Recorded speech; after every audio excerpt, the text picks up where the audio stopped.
Here are 3 tips for coaches when planning your training sessions for this season.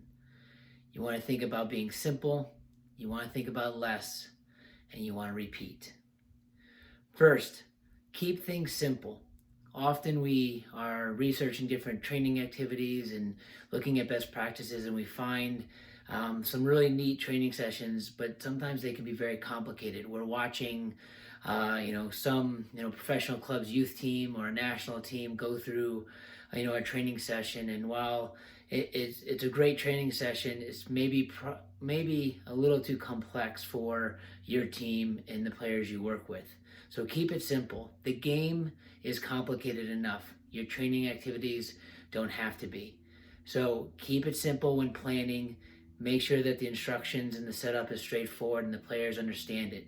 If the activity in the training session becomes so overwhelming and the players are so focused on what they're even supposed to be doing or trying to understand the game, most likely there won't be a lot of learning going on.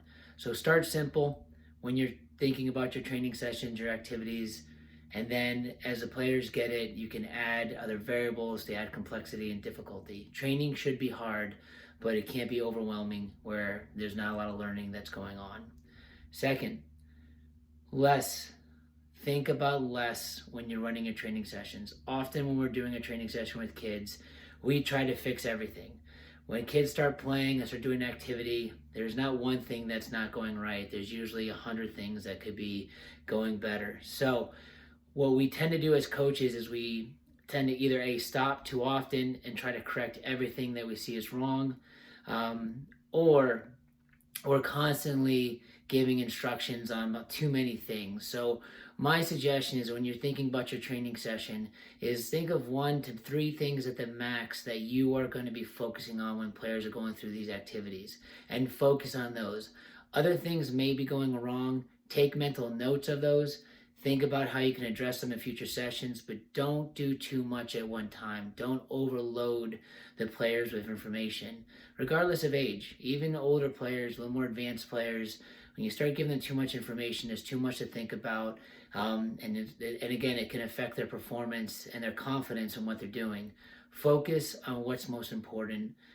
Coach less. And by less, I mean focus on a fewer things and really hit home those points.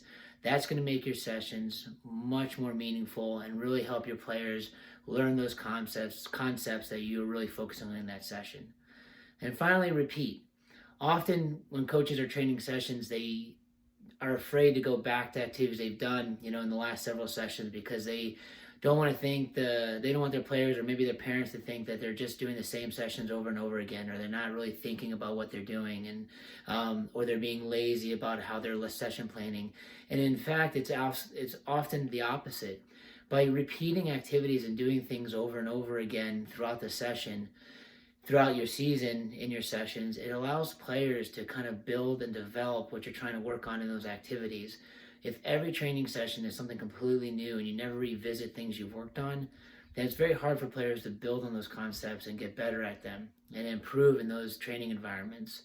So don't be afraid to repeat. You should have variety. You can't do the same exact thing every time, but don't be afraid to repeat activities. One of the huge benefits of that is you spend a lot more time introducing activities that the players have seen them before. They understand how the activity or the game is going to go. They understand the rules and guidelines. So you're not repeating or starting from scratch. And that allows you as well to then add to it, tweak it a little bit. You can make it then, going back to my first point, maybe some parts a little more complicated, a little more challenging, because they're not just trying to understand what they're being asked to do. They understand that, so they can really focus on solving the problems and then deal with anything else you throw at them in those training sessions. So again, throughout the season, when you're planning for your training sessions, keep it simple, coach less things, focus on the most important, and then don't be afraid to repeat. You do that, and you're going to see your players and your teams grow exponentially in their level of play.